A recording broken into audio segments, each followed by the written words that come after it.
최근 일본의 한 유력 신문은 매우 자극적인 기사를 실었다. 그것은 자국의 교과서 내용을 비판한 기사였다. 기사 제목은 눈에 띄는 한국 영합. 즉, 일본의 교과서가 고조선을 기술하고 일본의 조선 진출을 침략으로 표현했으며 항일 영웅을 소개하고 있다고 비판했다. 그리고 예를 든 것이 일본 교과서에 실린 이순신 사진.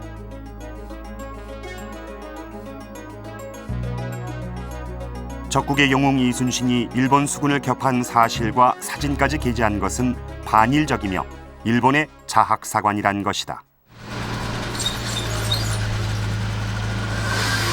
이 사람들의 우익의 기준에서는 이게 영합이라고 보는 거죠.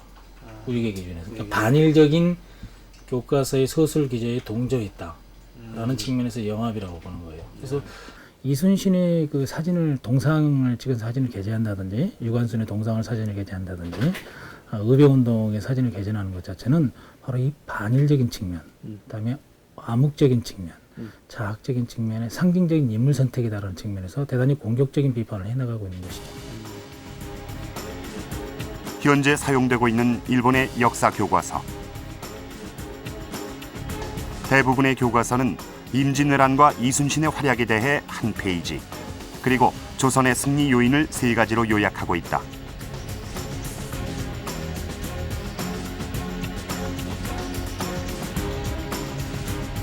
일부 교과서의 경우 이순신과 거북선의 사진까지 싣고 있다. 일부 여론에 밀려 교과서에서 사진조차 사라질지 모르는 적장 이순신. 일본은 그를 어떻게 기억하고 있는가?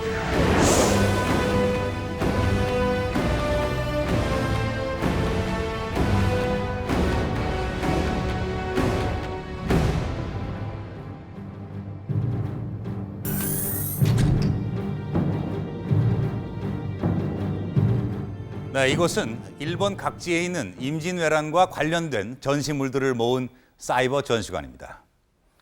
한가운데는 일본 장수의 갑옷과 조선군을 괴롭혔던 조총, 그리고 각종 무기들이 진열되어 있군요. 다음 전시실로 가보겠습니다.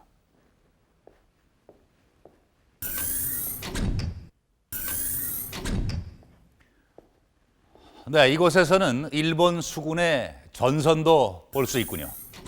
그리고 전시실을 가득 메운 인물들, 바로 임진왜란에 참전했던 일본군 장수들인데요. 우리가 익히 들어온 인물들도 보이는 것 같습니다. 이 인물은 도도 다카도라, 바로 이순신 장군의 첫 해전 옥포에서 참패를 당하고 칠천량에서 조선 수군을 크게 이겼던 장본인이죠. 그러나 나중에 명량에서 이순신에게 참패를 당해 결국 패전의 멍에를 썼던 인물입니다. 그리고 그 옆에 인물은 와키자카 야스하루, 바로 이순신 장군에게 한산 해전에서 크게 패했던 일본군 장수인데요. 그는 임진왜란 이전 일본의 통일전쟁에서 큰 공을 세워 도요토미 히데요시의 신임을 한 몸에 받던 인물입니다. 그러나 한산 해전에서 이순신에게 참패, 도요토미 히데요시를 격분하게 만들고 마는데요. 그렇다면 한산 해전 패배 이후 그는 어떻게 되었을까요? 일본에 남아있는 와키자카 야스하루의 흔적을 쫓아봅니다. 일본 중부의 효고현 다스노시. 해마다 4월 이곳에선 대규모 맛절이가 열린다.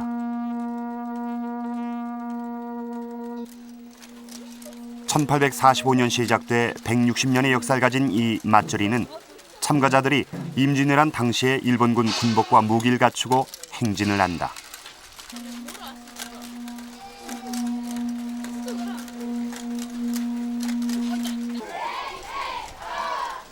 이 맛절이는 이제 이 지역의 유명 관광 상품이 돼 있는데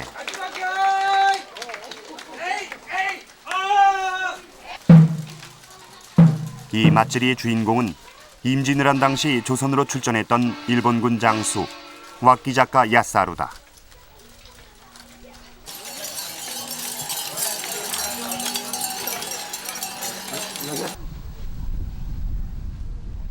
와키자카 가문은 임진왜란 당시 이 지역을 지배하던 영주였다.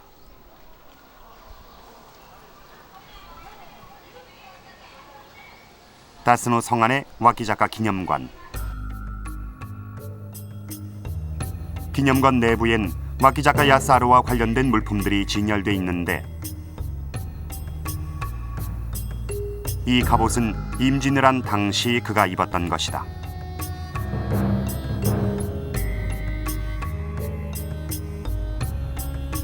갑옷 아래에는 두 개의 원이 겹쳐진 와키자카 가문의 문양이 뚜렷하다.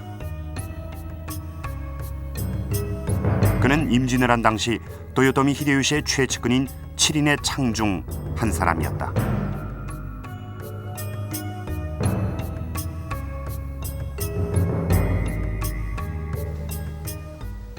도요토미 히데요시의 통일전쟁에서 큰 공을 세워 그의 신임을 한몸에 받았다. 그로 인해 임진왜란에도 장수로 참전했고 매우 적극적으로 활약했다. 水軍の将という形で言ってるわけなんですけれども、禄高は非常に少ないわけなんですね。他は何十万石というような大名ばっかりでしたけど、しかし実戦にですね、脇坂康治は適しておるということがですね、秀吉の耳に入って、じゃあ行けという形で言ったと思うんですが、その大きな命をですね、責任を果たすという形で一生懸命やったと思うんですけれども。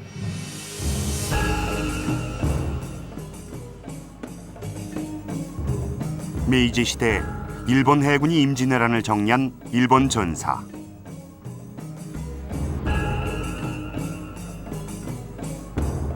이 책엔 임진왜란 당시 와키자카가 용인 전투에서 혁혁한 공을 세운 것으로 기록돼 있다.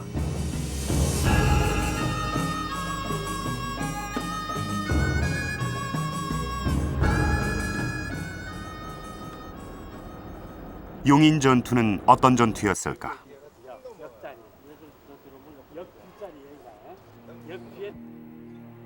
(1592년 6월) 일본군의 침략으로 한양이 함락되자 경상도, 충청도, 전라도의 군사들이 한양 탈환을 위해 북상했다. 이 조선연합군은 적게는 6만에서 많게는 10만으로 알려져 있는데 이들이 용인 광교산 밑에 주둔할 때 일본군이 기습했다. 그 숫자는 고작 2,000명. 그러나 조선군은 이 전투에서 괴멸했다.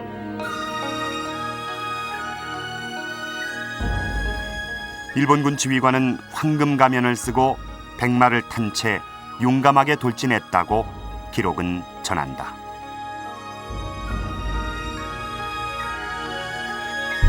관군이 공황을 일으켜가지고 자중질환이 일어났습니다.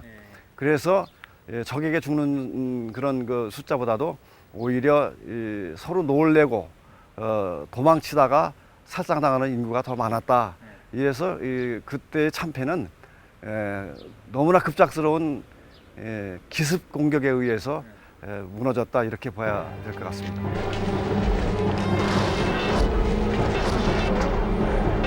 바로 황금가면의 장본인이 와키자카 야사루였다.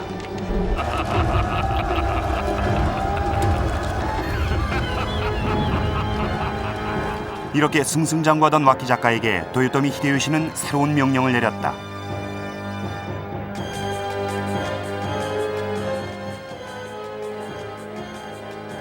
와키자카는 다른 수군 장수 2명과 함께 이순신을 공격하라는 것이었다.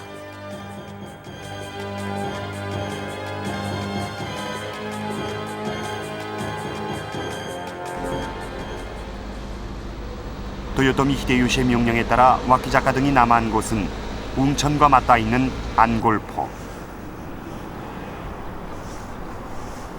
이들은 안골포를 수군을 위한 전투기지로 만들고 일본 수군을 세개 부대로 재편성했다. 이순신을 공격하기 위한 준비였다. 안골포 기지를 하자. 제 상군을 구성했는데 와키자카 야사가 제1군장이 되고 제2군장이 쿠키 요시다카 되고 제3군장이 가토 요시아키로 해서 그렇게 상군을 편성했습니다. 고키는 일본 내 강력한 수군 집단의 우두머리였으며 가토 역시 육군과 수군을 번갈아 맡을 정도로 뛰어난 장수였다. 그러나 와키 작가는 두 장수를 제쳐두고 혼자 출전을 감행했다.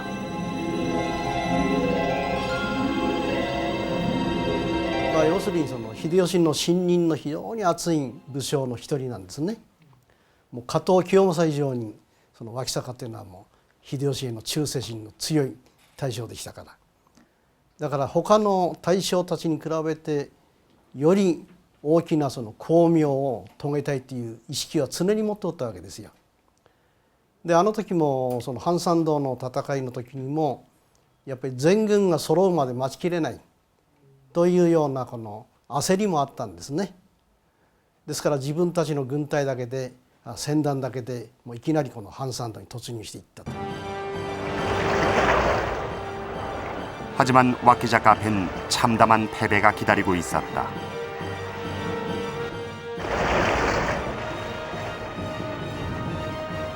그는 이순신의 유인작전과 하객진에 걸려 한산 앞바다에서 대패하고 말았다. 임진왜란 최대의 희생물이 되고 만 것이다.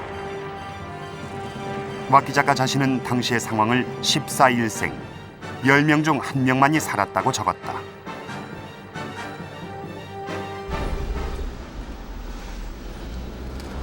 한산해전의 패배로 도요토미 히데요시의 격분을 샀던 와키 작가. 그는 지금 일본에 어떻게 남아 있을까? 교도의 인화원은 와키 작가 가문 사찰이다. 인화원 아래 협판, 즉 와키 작가 현판이 뚜렷하다. 인화원 안에는 와키 작가 가문 조상들 무덤이 조성돼 있다.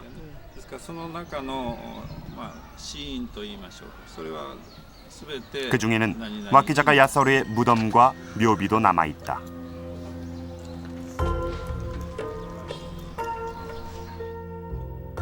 한산해전에서 패한 후 와키 작가는 남원 등에서 공을 세우지만 명량해전에서 또다시 이순신에게 패했다. 그는 자신의 패전을 비교적 정확한 기록으로 남겼다. 그는 전쟁 후 일본으로 돌아와 내전에 휩싸였다가 쓸쓸한 추후를 마친 것으로 전한다.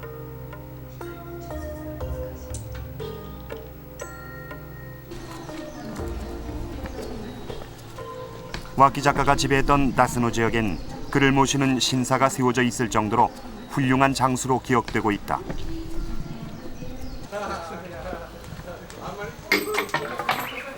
참백의 글은 여전히 와키 작가에게 그들의 소망을 빌고 있다.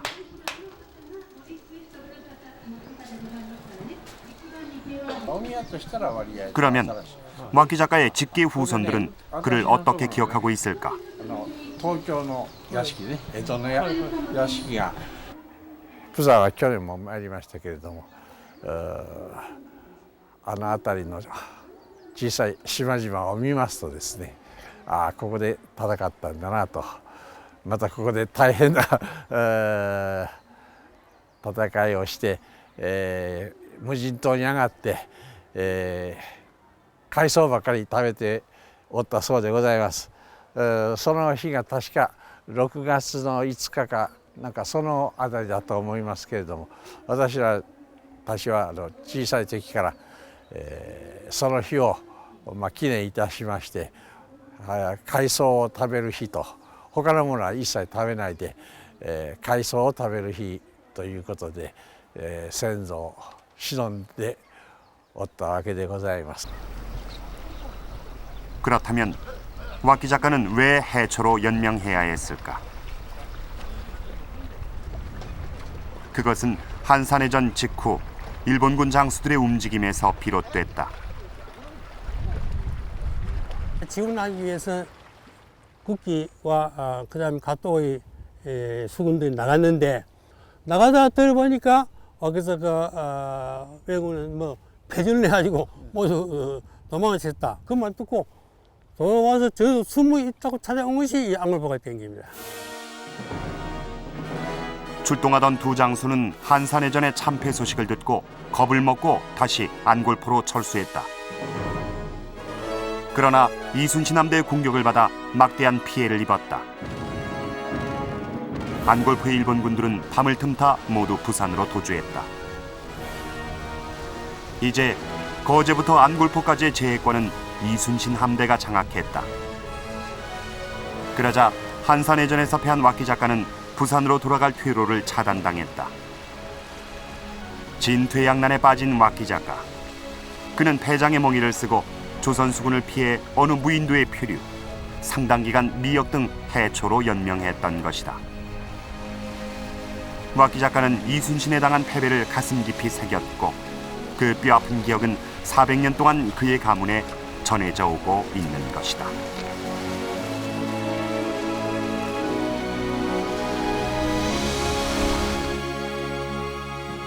한산해전에서 구사일생으로 살아남아 해초를 먹으며 표류했던 와키 작가 야스하루. 그는 그의 후손들에 의해 해초를 먹으면서도 용감하게 싸운 선조로 기억되고 있었습니다.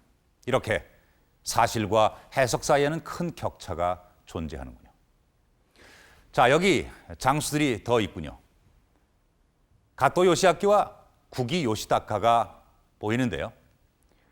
한산해전 직후 안골포에서 이순신에게 혼이 났던 바로 그들입니다.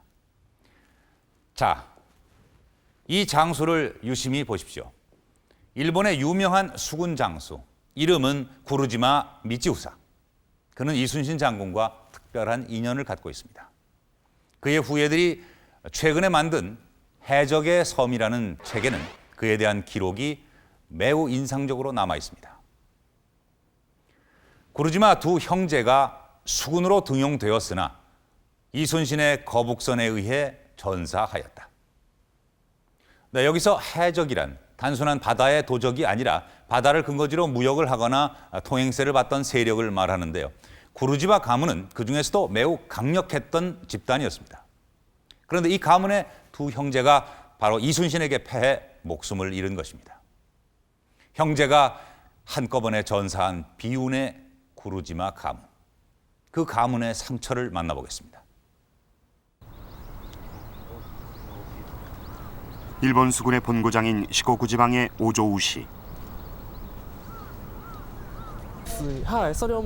이곳엔 아직도 일본 수군의 흔적이 뚜렷하게 남아있다. 実際今引いてますけども、こう実際せき止めて水かさが増して、そこに船を2艘並べまして、船のお尻同士に縄を結んで、そしてお互いが反対方向向かって貝で漕ぎ合って、それである程度まで引いた段階でそっちの方が勝ちというそういうルールなんですけども。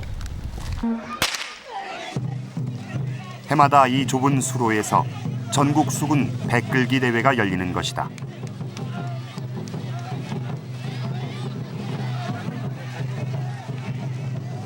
대회 요령은 간단하다. 어느 편이 더 힘차게 노를 젓는가가 관건인데 수군의 가장 기본인 노젓기 능력을 기르기 위해 생긴 것이라고 한다.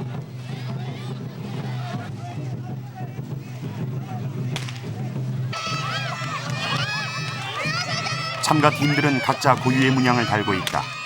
모두 임진왜란 당시 참전했던 수군들의 후예인 것이다. 또 한 경기의 승부가 결정났다. 패한 팀은 물결 문양의 구르지마 수군의 후예.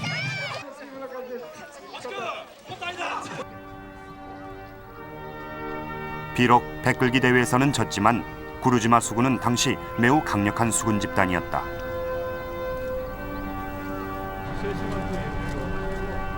지금도 그 지명이 곳곳에 남아있을 정도다.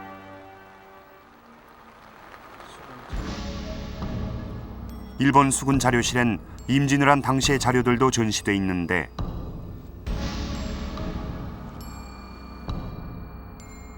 이 초상화 속의 주인공은 일본 수군이 조선에서 포로로 잡아온 귀족 여성이라고 소개돼 있다.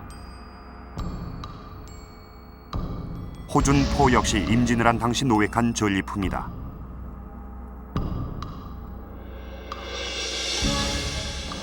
이렇게 구르지마를 포함한 이 지역 수군은 임진왜란 당시에 매우 강력했다. 그러나 구루지마 가문의 두 형제 장수는 조선에서 비극적인 추후를 마쳤다. 저쪽에서 돌아서 옛날에 바다에서 그것은 고성 땅 당항포에서 시작됐다. 1592년 6월 구루지마 형제 중 형인 구루지마 미치유키는 당항포 깊숙한 곳에 정박하고 있었다. 지금 여기 말로 속지깨라이라는데 예. 소소포고 예. 또 올라가면 그 소소강이고 예, 근데 강자 하구에 요 근처 깊숙한 바다까지 와서 배를 26척이 정박되어 있었다. 그렇게 돼 있거든요.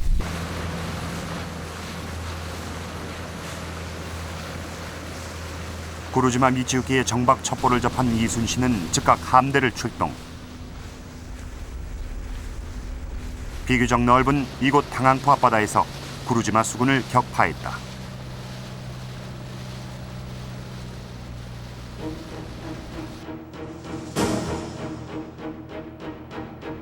전투는 구루지마 수군을 유인해내는 것으로 시작됐다. 일부 이순신 함대가 공격을 가하자 구루지마 수군은 반격을 개시. 당항포 앞에서 접전이 벌어졌다.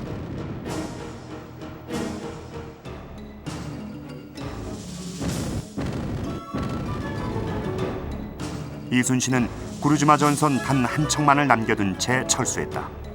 퇴로를 갖다가 퇴로를 마련해 줌으로써 나머지 배가 완전히 철수할 것이다. 그 배 마지막 배가 철수할 것이다. 이리 보고 그 철수할 때 그 다시 말이지 전투를 개시해가지고 이 배를 객침시켜야 되겠다고는 그런 작전 계획을 가지고 그래서 나갔기 때문에 배를 한쪽 남겼습니다. 일본군 잔여 병력은 남은 한 척의 배를 타고 다음 날 새벽 당항포를 빠져나왔다. 그러나 내복해 있던 이순신 함대는 이마저 격침시켜버렸다. 나이 한 24, 25세 정도 돼 보이는 아주 우람한 체격을 가지고 그 화려한 옷을 입은 장수가 그 조금도 두려워하지 않고 지휘를 하고 그 주변에 8명의 부하가 있었다. 바로 그 장수가 구루지마 미치유키였는데 그는 용감하게 싸우다 조선 수군에 의해 목숨을 잃었다. 이순신과 구루지마 가문의 첫 악연이었다.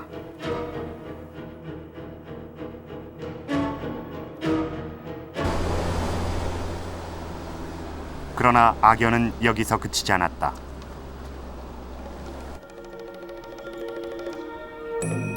예힘의 역사박물관에서 만난 또 하나의 인물. 화려한 복장, 날카로운 눈을 가진 구루지마 미치우사는 당항포에서 전사한 구루지마 미치유키의 친동생이었다. 그 역시 임진왜란에 참전했는데 벼락을 맞아 목숨을 잃었다고 기록하고 있다.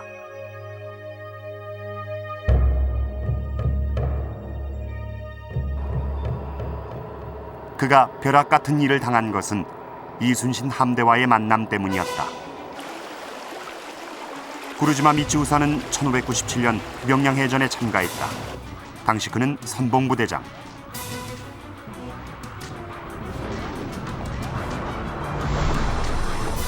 그 역시 앞장서서 이순신 함대와 맞붙어 싸웠다. 그러나 치열한 접전 도중 조선 수군의 공격에 의해 바다로 떨어졌다.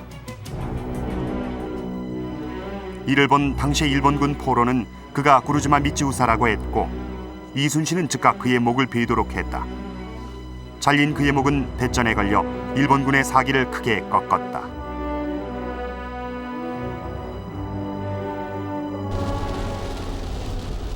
이러한 구루지마 가문의 두 형제는 일본에 어떤 기억으로 남아있을까? 구루지마 대교를 지나 그의 흔적을 찾았다.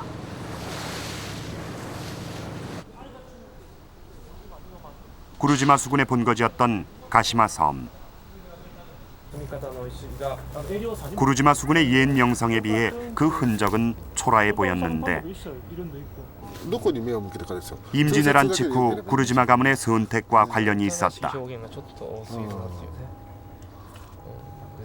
でこちらが石垣で、まあ、ここ石垣になっておりますが、もう一段本当は高くここまで、ありました。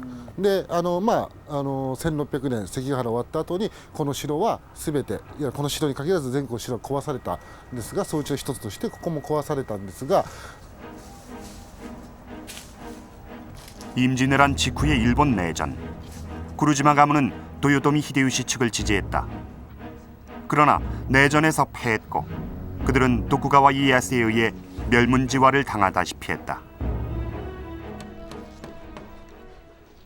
그래서 그들에겐 버젓한 가문 사찰이나 신사 등은 남아있지 않다.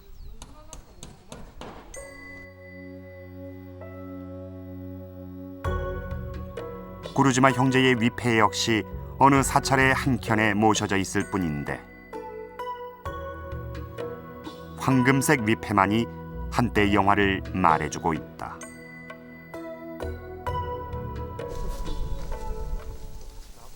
그의 후손들이 구루지마 형제의 무덤으로 안내했다.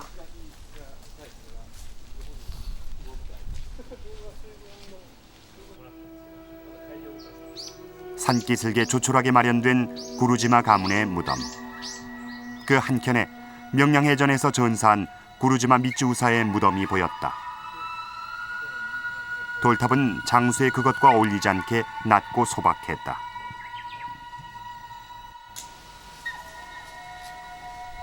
형인 구루지마 미쯔유키의 무덤도 한켠에 조성돼 있었다. 그러나 이곳에 전장에서 전사한 그들의 유골은 없다.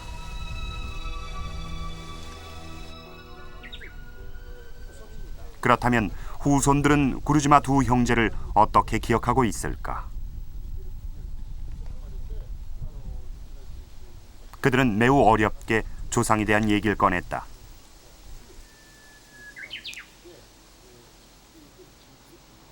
에, 私の家の中、先祖からの話では、いわゆる文禄慶長の駅に行って、勇敢に戦って死んだと、それについて、証拠としては秀吉からの感情が出てますんで、死んだということで、伝わっています。ただ、その後私が、いわゆる大きくなって大人になってからいろいろ調べたところ、また聞いたところによりますと、その死に様が、すごかったと。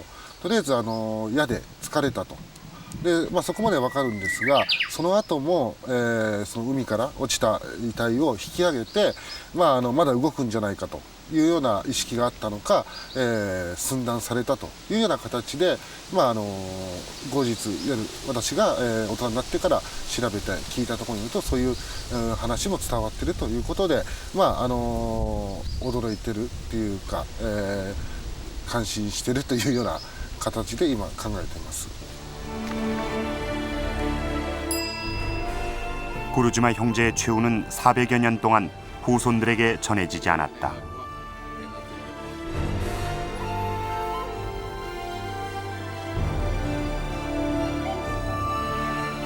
그것은 전하고 싶지 않았던 상처였을 것이다.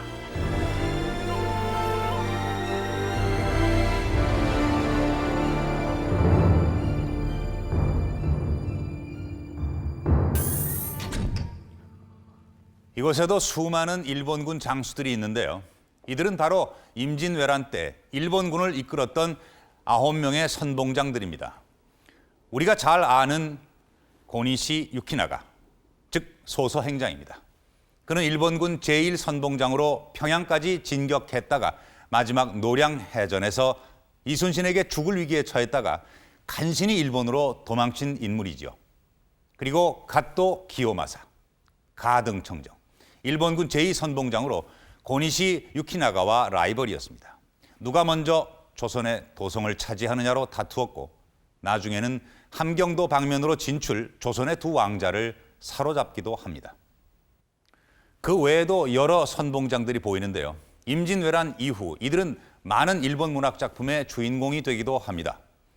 그 중에서 제1선봉장이던 고니시 유키나가를 다룬 작품이 있는데요.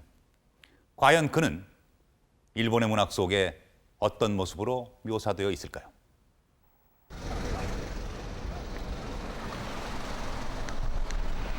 이순신에 대한 일본의 기억과 관련 최근 흥미로운 자료가 발견됐다. 그래서 여기에 나와 있죠. 거꾸로선 물고기. 이제 바람도 불고 최관 교수가 발굴한 자료. 거꾸로선 일장.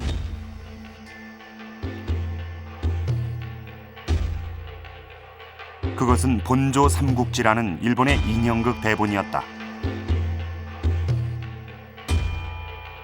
지은이는 일본의 셰익스피어라 불리던 치카마스 몬자에몬. 본조 삼국지는 임진왜란이 끝난 지 100여 년 후에 쓰여진 작품으로 1712년 오사카에서 처음 공연됐다. 시대적 배경이 임진왜란인 이 작품이 100년 후에 발표된 데는 나름의 계기가 있었다. 임진왜란이 끝나고 난 다음에 백수십 년이 지나고 나서 만들어진 작품인데, 물론 조선통신사가 온다는 걸 전제로 해서 일본 사람들이 조선에 대해서 관심이 매우 높아지고 있을 때 만들어낸 작품입니다. 인형극 대본엔 우리에게도 낯익은 인물이 보인다. 소서, 즉 고니시 유키나가인 것이다. 그가 바로 본조 삼국지의 주인공으로 나오는데, 그는 임진왜란 당시 조선 침공의 제1선봉장이었다.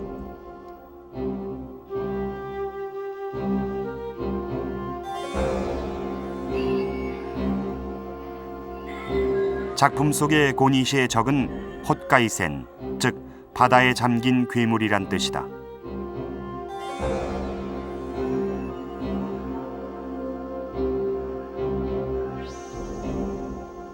그는 고려, 즉 조선 측으로 돼 있다. 이 작품에서 복가이세는 일본의 수군들에게 결정적인 위협을 주는, 일본 수군 자체 배가 해상에서 매우 위험한 처지에 빠지게 하는 조선 측의 유일한 수군으로 등장을 하거든요. 거꾸로선이 어느 부분입니까? 일본 현재 용마루 위에 보면 이 우리나라와 달리 일본이 이와같이 이 중국에서 들어온 전설의 물고기인데요. 호랑이 모양의 입과 이 등에는 이 칼날과 같은 비늘이 있는 물고기가 거꾸로 서 있는 형태로 되어 있습니다. 아, 물고기가 머리는 밑으로 오고 예. 꼬리가 위로 가게끔. 예. 작품 속의 헛가이세는 샤치오코를 닮았다고 묘사돼 있다.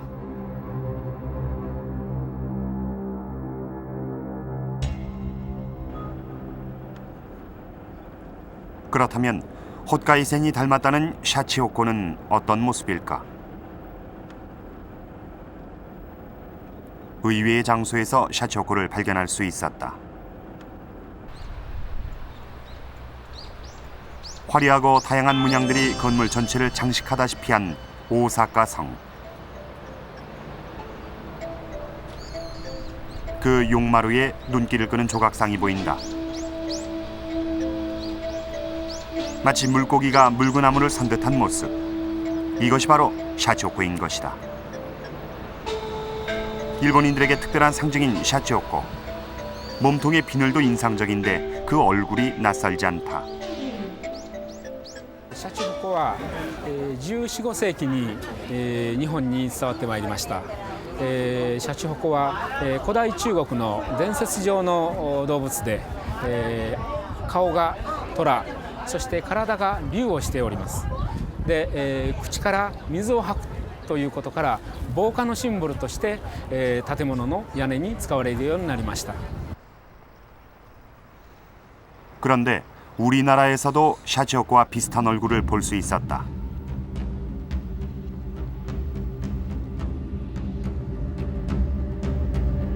바로 거북선의 용두였다. 거북선의 몸통은 샤치오코의 그것을 연상시키고, 거북선의 꼬리 역시 샤치오코처럼 하늘로 치켜 세우고 있다. 헛가이세는 바로 거북선 이미지였던 것이다. 그리고 일본에게 거북선은 곧 이순신의 화신이었다. 본조 삼국지 속의 주인공 고니시 유키나가, 그가 이순신을 처음 직접 만난 것은 이곳 순천외성이었다. 명량 이후 고니시는 외성의 가장 서쪽인 이곳에 주둔하면서 이순신과 오랫동안 대치했다. 고니시는 호시탐탐 서쪽으로 진출하려 했고 이순신은 그것을 막고 있었던 것이다. 임진왜란 말기에 이순신과 고니시는 이곳에서 수차례 접전을 벌였다.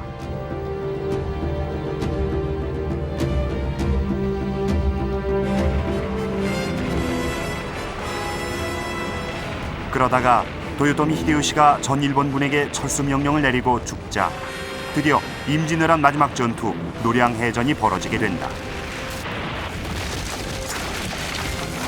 나는 돌아가야만 한다. 이순신.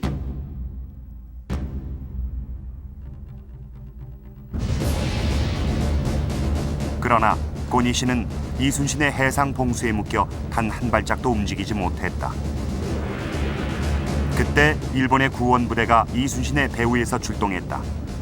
시마즈 요시히로 등의 부대였다. 이순신은 어쩔 수 없이 고니시에 대한 해상 봉쇄를 풀고 노량에서 일본군과 마지막 전투를 벌였다.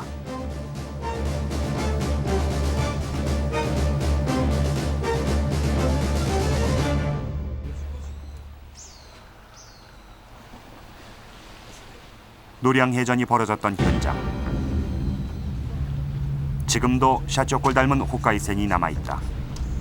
본조 삼국지가 묘사했던 고니시의 적이 바로 이 모습이었다.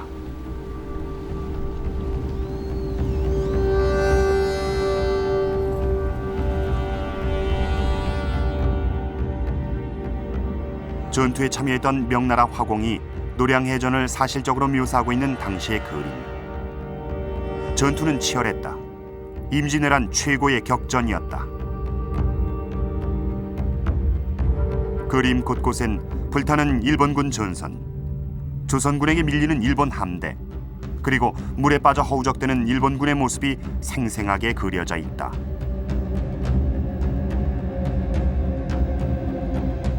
그러나 본조 삼국지는 이 노량해전을 왜곡하고 있었다. 일본군이 승리한 걸로 작품이 되어 있습니다.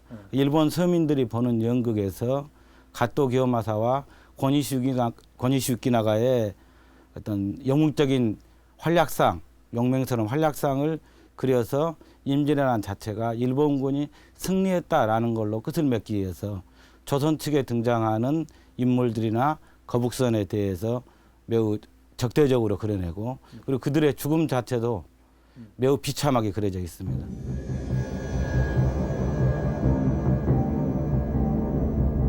본조 삼국지에는 고니시가 손쉽게 홋카이센의 목을 잘랐다고 묘사하고 있다. 즉, 고니시가 괴물로 묘사된 이순신을 이겼다는 것이다.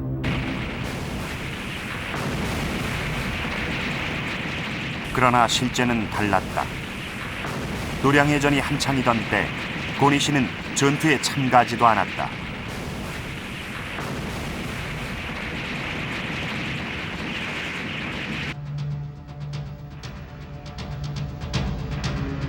고니시는 멀찍이서 전투를 관망하기만 했다.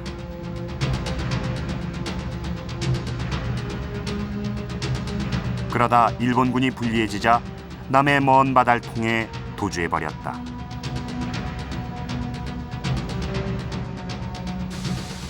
임진왜란 직후 일본 측은 철저히 이순신을 회피했다.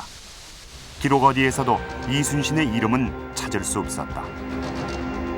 단 하나의 기록, 거기에는 통제사의 전사라고 돼 있다. 그들은 이순신을 숨기고 임진왜란을 이긴 전쟁으로 기록하고 싶었던 것이다.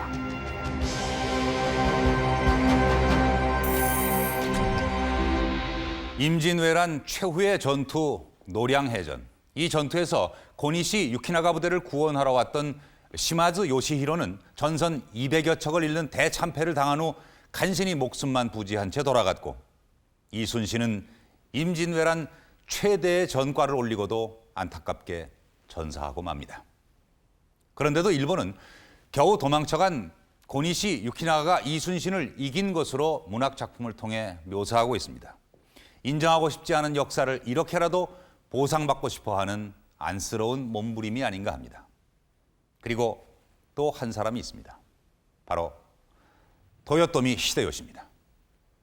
120년 내전을 종식시키고 전국을 통일한 일본의 영웅. 이순신과 직접 싸운 적은 없지만 이순신에 대응하는 갖가지 전략을 세웠던 인물입니다. 그래서 어쩌면 직접 싸웠던 장수들보다 더 치열하게 이순신과 대적했던 가장 강력한 적장인지 모릅니다. 자, 그렇다면 이순신과 도요토미 히데요시, 그들은 어떻게 싸웠고 그 결과는 어땠을까요?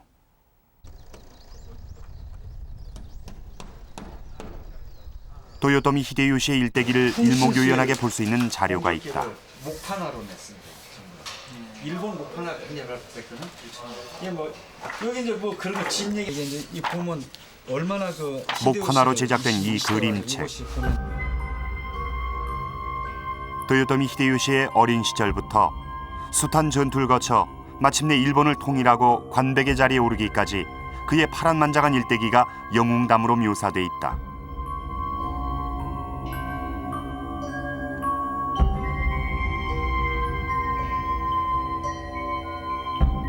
마침내 일본 통일이라는 굵직한 업적을 이룬 후 도요토미 히데요시가 가장 먼저 착수한 것은 조선 침공 준비였다. 그는 한반도와 가장 가까운 규슈의 나고야에 성을 쌓았다. 조선 침공의 전진 기지였던 것이다.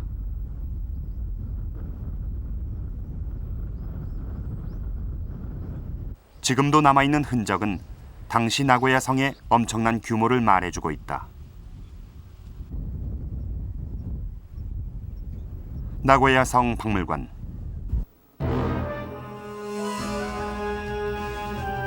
임진을 한 직전의 나고야 성도에는 각지에서 모여든 다이묘와 군사들이 묘사돼 있다.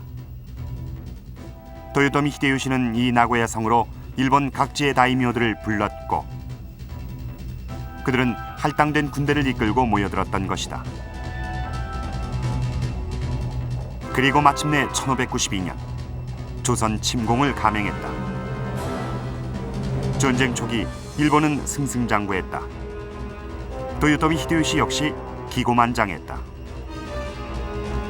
그 히데요시의 아주 정점은 조선 출병 아주 첫해 육군이 막 함경도로 평양으로 막 돌진할 때 그때 아주 막 결정적인 정상에 올랐다고 볼 수 있겠죠. 그러니까 그 한산도 회전으로 그 정상에서 순간적으로 급전직하로 떨어졌다고 보면 되겠습니다. 그 영광을 히데요시는 죽을 때까지 그 후에는 다시는 맛보지 못했으니까요. 그러나 도요토미 히데요시는 첫 번째 좌절을 맛봐야 했다. 바로 이순신에게 그의 수군이 한산해전에서 참패를 당한 것이다.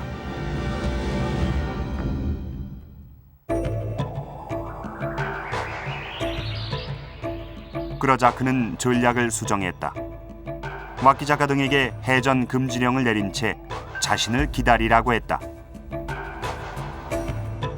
その時に秀吉が、やがて自分も行くから行ったら総力を挙げて朝鮮水軍を叩くからそれまでは朝鮮水軍と戦ってはならぬと言うんですね。ですから水軍の、戦略変更といいますかね、そういうことで、要するにもう戦うのをやめちゃったというそういうようなことなんです。 도요토미 히데요시 자신이 직접 조선으로 건너가겠다고 호언장담했지만 뜻을 이루지 못했다.徳川家康が、行ったらもうダメだということで、行ってもしものことがあればもう豊臣政権が潰れると言ったんですね。それで特に6月以降になると玄海灘の海が荒れるから、危ないって言ったでそこで秀吉は来年にしようということを考えたんですね。 도요토미 히데요시가 바다를 건너지 못한 가장 큰 이유, 그것은 바로 이순신의 조선 수군 때문이었다. 그의 야욕이 크게 꺾인 것이다. 이를 두고 일본 측은 도요토미 히데요시에게는 사형 선고와 같았다고 기록했다.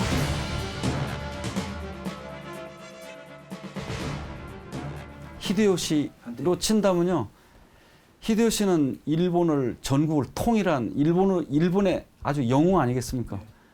그리고 히데요시가 조선 침략을 할 때 직전에 쓴 편지들을 보면은 그 아주 기고만장한 천하가 다 자기 것이라는 그런 뭐 태도가 물씬 묻어나죠. 그런 히데요시한테 조선의 이름 없는 수군대장 하나 뭐 그 사람이 알 리가 있겠습니까? 그러니까 히데요시는 자기 뜻대로 될 거라고 마음 놓고 가다가 이순신이라는 그 돌뿌리에 탁 걸려서 쓰러졌는데 아주 이마가 깨졌다고 보면 되겠습니다. 그러니까 정말 이순신이 히데요시를 좌절시킨 한 사람이라고 보아도 저는 좋다고 생각합니다. I shall be back in triumph around. 한산해전의 패전 이전 도요토미 히데요시가 얼마나 기고만장했던가를 보여주는 자료가 있다. 1975년 일본의 한 대학이 영어로 발표한 도요토미 히데요시의 편지. 그는 어머니에게 보내는 편지에서 개전 5개월 만에 중국까지 점령하겠다고 자신하고 있다.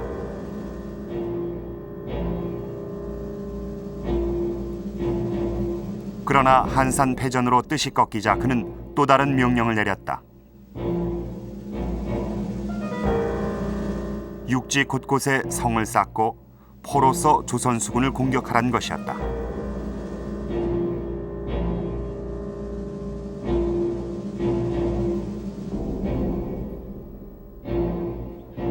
이에 일본군은 부산에서 거제도까지 요충지마다 성을 쌓았다. 결과적으로 이 축성 전략은 유효했다. 얼마 뒤 일본의 수군과 육군은 이순신 대신 원균이 이끄는 조선 수군을 거제외성 인근 7천량에서 전멸시키다시피 한 것이다.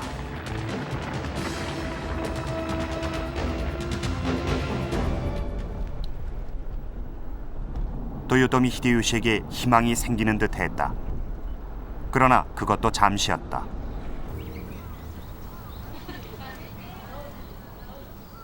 이곳엔 도요토미 히데요시의 또 다른 좌절의 증거가 남아있다. 사찰 한가운데 서 있는 탑.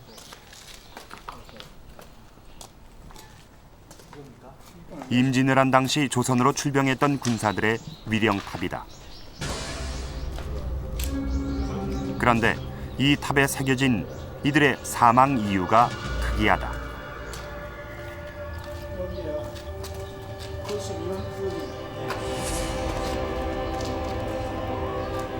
この日はですね、豊臣秀吉の임진왜란帝友和乱で、ここから100人の水夫が挑発されて朝鮮に連れて行かれたんですが、こちらの地元の言い伝えではその帝友和乱の時に、死んだと。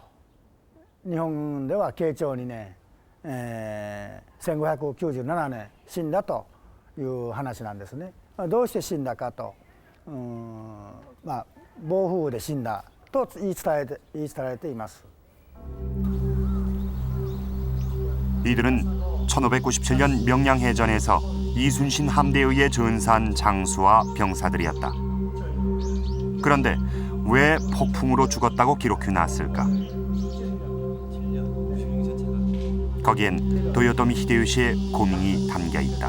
慶長2年9月の珍道沖の戦いで死んだんだけども、戦死したんだけども、日本では朝鮮行って死んだと戦死したと言って日本にそういう話が伝わると士気が落ちる、またこちらで反乱も起きるのでそういうふうには言わないんです。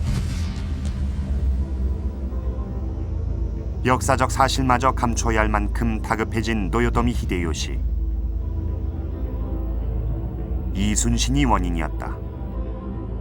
이 수많은 일본 병사들을 조선에 보내가지고 이순신 때문에 그 출정이 좀 전쟁에 좌절됐다 하는 것은 히데요시의 위신에 아주 결정적인 손상을 저는 줬다고 생각합니다. 히데요시는 그렇게 큰 전쟁에서 져본 적이 없지 않습니까? 그래 전국을 통일까지 했는데 저 조선 출병에서 좌절을 겪었다는 것이 히데요시한테 준 심리적인 효과도 크고 또 그 이후 히데요시의 권력이 말하자면 다시 쇠퇴하게 되는데 큰 영향을 준 중요한 원인 중에 하나였다고 저는 확신하고 있습니다. 명량해전의 패배로 또다시 좌절한 도요토미 히데요시. 그는 이듬해 8월 사망하고 만다.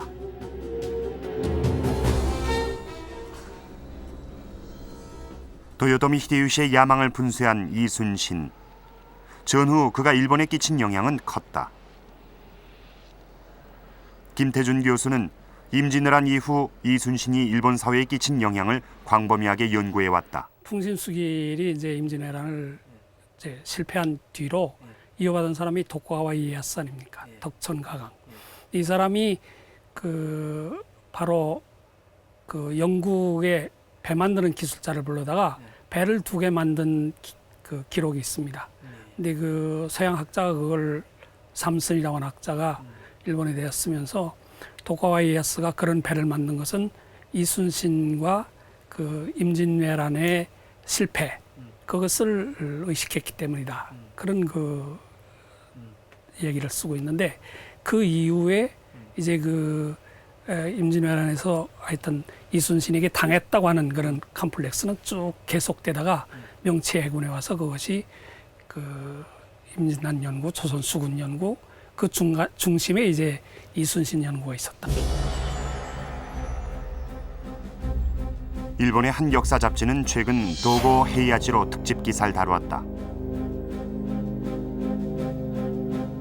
러일 전쟁 당시 러시아 함대를 격침시켰던 도고 헤이아치로 함대.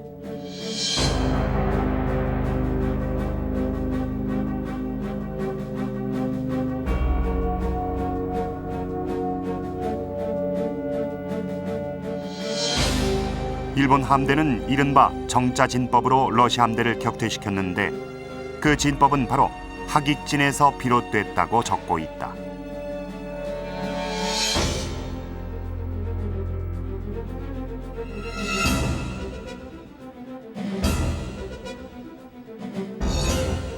그리고 그 하객진은 임진왜란 때 이순신이 와키자카 함대를 섬멸했던 바로 그 진법이라고 명기하고 있다.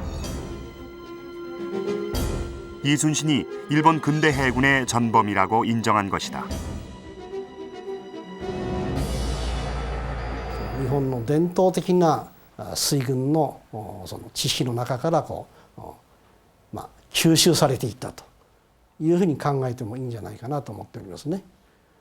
でその伝統のさらに大きなそのね直接的な影響というものはおそらく朝鮮出兵の時の日本の敗戦のいわゆる敗北の中からですね逆にその掴んでいったとそういう意味ではイ・スンシン将軍を中心とする朝鮮水軍の開戦というのは逆に言えばその日本にも大きな影響をもたらしていったとこれはもう近代の日本海軍のその形成にも大きな影響を与えたということは言えると思うんですね。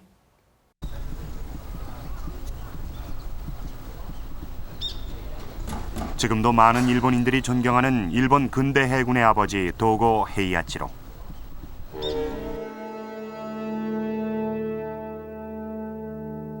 그는 이순신은 나의 스승이라고 단언했다.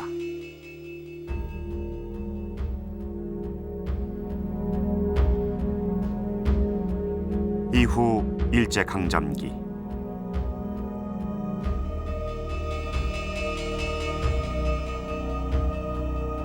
일본 해군은 해마다 한산도 제승당에서 이순신 진혼제를 올렸다.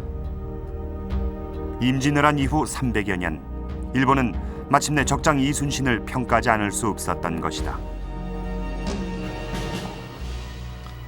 그리고 또 100여 년, 현재 교과서에서 이순신과 도요토미 히데요시의 관계를 확인할 수 있었다.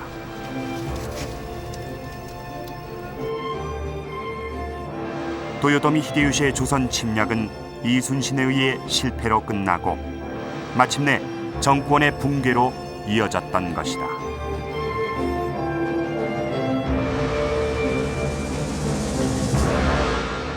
이곳의 일본 장수들, 이들 대부분은 임진왜란 중 이순신에게 크고 작은 패전을 경험했던 장수들입니다. 그렇게 생각하니 이들의 면면이 예사롭지 않게 보이는군요. 지금까지와 달리 오늘 우리는 일본의 시각에서 적장 이순신을 봤습니다. 적장 이순신은 필연적으로 일본과 일본의 장수들에게 증오와 분노의 대상이었습니다. 그런 반면 배움의 대상이기도 했습니다. 그 증거가 바로 일본의 역사 교과서에 남아있는 이순신이 아닌가 하는데요. 대부분의 일본 역사 교과서에 실명으로 남아있는 이순신. 그것은 지난 400년간 적장 이순신에 대한 일본의 평가와 두려움, 그리고 존경심이 응축된 결과일 것입니다. 일부에서는 이순신의 사진과 관련 기록을 삭제해야 한다는 여론도 있습니다만, 그렇다고 해서 역사 자체가 없어지는 것은 아닐 것입니다. 역사는 지금의 필요에 따라 마음대로 첨삭할 수 없습니다. 역사는 씌어지는 것이지 결코 만들어지는 게 아니기 때문입니다. 오늘 우리는 일본의 입장에서 적장 이순신을 보면서 역사란 너무도 엄중한 사실의 기록이라는 것을 다시 한번 확인할 수 있었습니다. 역사가 존재하는 한 이순신의 이름은 그 어디서도 그 누군가에 의해서도 결코 빛바래지 않을 것입니다.